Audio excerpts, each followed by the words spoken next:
ಬೆಂಗಳೂರಿನ ರಸ್ತೆ ಹಾಳಾಗಲು ಮಳೆಯಲ್ಲ, ವಾಹನ ದಟ್ಟಣೆ ಹಾಗೂ ಕಳಪೆ ಕಾಮಗಾರಿಯೇ ಕಾರಣ. ಐಜೆಎಆರ್ ಸಂಶೋಧನಾ ವರದಿ ಮಾಹಿತಿ.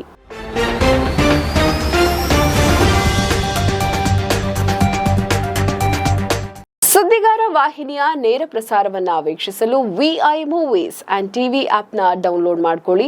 ನಂತರ ಸುದ್ದಿಗಾರ ಅಂತ ಸರ್ಚ್ ಮಾಡಿ. ಬೆಂಗಳೂರಲ್ಲಿ ರಸ್ತೆಗಳು ಪದೇ ಪದೇ ಹಾಳಾಗಲು, ಗುಂಡಿಮಯವಾಗಲು ಮುಖ್ಯ ಕಾರಣ ಮಳೆ ಅಥವಾ ಹವಾಮಾನ ಪರಿಸ್ಥಿತಿ ಅಲ್ಲ, ಬದಲಾಗಿ ವಾಹನಗಳ ದಟ್ಟಣೆ ಹಾಗೂ ಕಳಪೆ ಕಾಮಗಾರಿ ಅಂತ inter national journal of advanced research ನಡೆಸಿದ ಸಂಶೋಧನೆಯಲ್ಲಿ ಬಹಿರಂಗವಾಗಿದೆ. ಕಳಪೆ ಕಾಮಗಾರಿಯಿಂದ ರಸ್ತೆಯಲ್ಲಿ ಬಿದ್ದ ಬಿರುಕುಗಳಿಗೆ ಮಳೆ ನೀರು ನುಗ್ಗಿ ಹಾನಿಯ ಪ್ರಮಾಣವನ್ನ ಹೆಚ್ಚಿಸುತ್ತೆ. ಇದರ ಜೊತೆಗೆ ಬಿಎಂಆರ್ಸಿಎಲ್, ಜಲಮಂಡಳಿ ಮತ್ತು ಬೆಸ್ಕಾಂನಂತಹ ಇಲಾಖೆಗಳ ಸಂಘಟಿತ ರಸ್ತೆ ಅಗೆಯುವಿಕೆಯ ರಸ್ತೆಗಳ ಜೀವಿತಾವಧಿಯನ್ನ ತಗ್ಗಿಸ್ತಾ ಇದೆ ಅಂತ ವರದಿಯಲ್ಲಿ ಉಲ್ಲೇಖಿಸಲಾಗಿದ್ದು, ರಸ್ತೆಗಳಿಗೆ ಪದೇ ಪದೇ ತೇಪೆ ಹಾಕುವ ಬದಲು ಮಾರ್ಪಡಿಸಿದ ಬಿಟುಮಿನ್ ಬಳಸುವುದು ಹಾಗೂ ವಾಹನ ಸಾಂದ್ರತೆಗೆ ತಕ್ಕಂತೆ ರಸ್ತೆ ವಿನ್ಯಾಸ ರೂಪಿಸುವುದು ಅಗತ್ಯ ಅಂತ ವರದಿ ಶಿಫಾರಸನ್ನ ಮಾಡಿದೆ. ಬೆಂಗಳೂರು ನಗರದಲ್ಲಿ ಪದೇ ಪದೇ ರಸ್ತೆಗಳು ಹಾಳಾಗಲು ವಾಹನ ದಟ್ಟಣೆ, ಕಳಪೆ ಕಾಮಗಾರಿ ಪ್ರಮುಖ ಕಾರಣವಾಗಿದೆ ಅಂತ ಸಂಶೋಧನಾ ವರದಿಯೊಂದು ಇದೀಗ ಬಹಿರಂಗಪಡಿಸಿರುವಂತದ್ದು.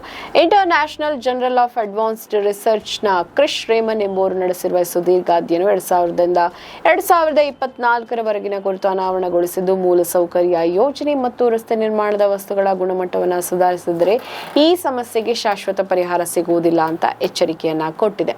ಸಾಮಾನ್ಯವಾಗಿ ರಸ್ತೆಗಳು ಹಾಳಾಗಲು ಹವಾಮಾನ ಪರಿಸ್ಥಿತಿ, ಮಳೆ ಪ್ರಮುಖ ಕಾರಣ ಅಂತ ಸ್ಥಳೀಯ ಸಂಸ್ಥೆಗಳು, ಸರ್ಕಾರ ನೆಪ ಹೇಳುತ್ತವೆ. ಈ ಸಂಶೋಧನೆಯ ಪ್ರಕಾರ ಹವಾಮಾನ ಅಥವಾ ಮಳೆ ರಸ್ತೆಗಳನ್ನು ನೇರವಾಗಿ ಹಾಳು ಮಾಡುವುದಿಲ್ಲ. ವಾಹನಗಳ ದಟ್ಟಣೆ ಮತ್ತು ಕಳಪೆ ಕಾಮಗಾರಿಯಿಂದ ಈಗಾಗಲೇ ರಸ್ತೆಗಳು ಉಂಟಾಗಿರುವ ಸಣ್ಣ ಬಿರುಕುಗಳೊಂದಿಗೆ ಮಳೆ ನೀರು ನುಗ್ಗಿ ರಸ್ತೆಯ ಹಾನಿಯನ್ನು ಮತ್ತಷ್ಟು ವೇಗಗೊಳಿಸುತ್ತದೆ ಅಷ್ಟೇ. ಸಮರ್ಪಕ ರಾಜಕಾಲುವೆ ಹಾಗೂ ಒಳಚರಂಡಿ ವ್ಯವಸ್ಥೆ ಇಲ್ಲದಿರುವುದರಿಂದ ನೀರು ರಸ್ತೆಯ ಮೇಲೆ ನಿಂತು ಡಾಂಬರು ಬೇಗನೆ ಕಿತ್ತು ಬರುತ್ತದೆ. ಹಾಗಾಗಿ ಮಳೆ ರಸ್ತೆಗಳು ಹಾಳಾಗಲು ನೇರ ಕಾರಣ ಅಲ್ಲವೇ ಅಲ್ಲ ಅಂತ ಹೇಳಲಾಗ್ತಾ ಇದೆ. ಸುದ್ದಿಗಾರ ಈಗ ನಿಮ್ಮ ಕೇಬಲ್ ನೆಟ್ವರ್ಕ್ನಲ್ಲಿ